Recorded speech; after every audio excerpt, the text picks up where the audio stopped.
নমস্কার। আজকের ভিডিওটা গ্রামের মানুষের জন্য খুবই গুরুত্বপূর্ণ। আমরা দেখতে পাচ্ছি সহজ ঋণ বা আহ, কোনো কিছু বন্ধক না রেখে ছোট ছোট ঋণ আমাদের বাংলার গ্রামগুলোকে কিভাবে ঋণের ফাঁদে ফেলে রেখেছে। আজকের ভিডিওটা মাইক্রোফাইন্যান্স কিভাবে কাজ করে সেই নিয়ে। প্রথমে এই মাইক্রোফিন্যান্স কোম্পানিগুলো দেখায় যে তারা গরিবদের বন্ধু, এই বলে আপনাদের সামনে আসে আপনাদের লোন দেওয়ার জন্য। কিন্তু দেখা যায় প্রসেসিং ফি, ইন্স্যুরেন্স, এই সব কিছুর নাম করে আপনার থেকে প্রায় 24 থেকে 30% ইন্টারেস্ট তারা নিয়ে নেয়। একটা বড় সমস্যা হলো ইনডেটনেস। আরবিআই গাইডলাইন অনুযায়ী আমি যদি কোথাও একটা জায়গা থেকে লোন নিই, সেই আমি তিনটের থেকে বেশি জায়গা থেকে আমি লোন নিতে পারবো না। প্লাস আমি 2 লাখ টাকার বেশি লোন নিতে পারবো না, মানে 2 লাখ টাকার বেশি লোন না নেওয়া উচিত। কিন্তু আমাদের গ্রামের চেহারাগুলো, পশ্চিমবঙ্গের যে গ্রামের চেহারাগুলো, সেগুলো আলাদা।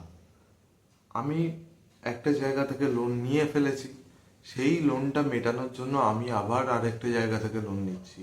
এইটা আজকে দাঁড়িয়ে পশ্চিমবঙ্গের গ্রামগুলোর রিয়েলিটি। এইটাই হচ্ছে। এর ফলে কি হচ্ছে, গ্রামের বাজারগুলো চলছে না। আমি যে টাকাটা জমাচ্ছি, যেটা আমার বাজারে খরচা করা উচিত, সেই টাকাটা আমার চলে যাচ্ছে লোনের ইএমআই বা কিস্তিগুলো মেটাতে। এই মাইক্রোফাইন্যান্স কোম্পানিগুলো থেকে লোন নেওয়ার ফলে এখন হয়েছে যে আগে গ্রামের মহিলারা সঞ্চয় করতেন, সঞ্চয় করে যে টাকা, মানে যে সঞ্চয়টা বাঁচতো, ওইটা দিয়ে তারা চাষবাসের কাজে লাগাতেন বা সামনের বাজারে খরচা করতেন। কিন্তু এখন হচ্ছে সেটা হচ্ছে পুরো যে সঞ্চয়ের টাকাটা, সেটা লোনের কিস্তি মেটাতে চলে যাচ্ছে।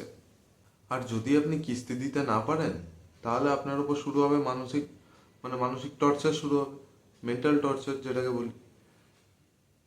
এইটা শুধু একটা একটা পরিবারের ব্যাপার না। এই মাইক্রোফিন্যান্সের জালে যখন আমাদের গ্রাম বাংলায় জড়িয়ে যাচ্ছে, তখন এই গ্রাম বাংলায় যে ছোট ছোট উদ্যোগগুলো তৈরি হওয়ার কথা, সেই উদ্যোগগুলো তৈরি হতে পারছে না।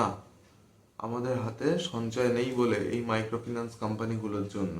তাও এর মধ্যে বলে রাখা ভালো, আপনাদের জন্য এটা জেনে রাখাও ভালো, যে সকাল 9টা থেকে সন্ধ্যে 7টার পর কেউ যদি আপনার থেকে টাকা চাইতে আসে বা আপনাকে বারংবার ফোন করে, সেটা অপরাধ।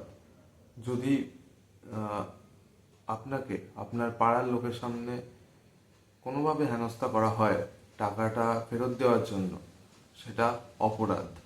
যদি আপনার ঋণের কথা আপনার পাড়া, আপনার প্রতিবেশীদের কোম্পানি এসে শোনায়, তাহলে সেটা অপরাধ। মনে রাখবেন, আত্মমর্যাদা কোনো কোম্পানি আমাদের থেকে কিনে নিতে পারে না। শেষে এইটুকুই বলার, যে যদি আপনি মাইক্রো ফাইন্যান্সের ঋণের জালে জড়িয়ে গেছেন, চেষ্টা করুন সরকারি ব্যাংক থেকে ঋণ নেওয়ার। ছোটোখাটো কাজ করার জন্য সরকারি ব্যাংক অনেক রকম ঋণ দেয়, সেখান থেকে ঋণ নেওয়ার।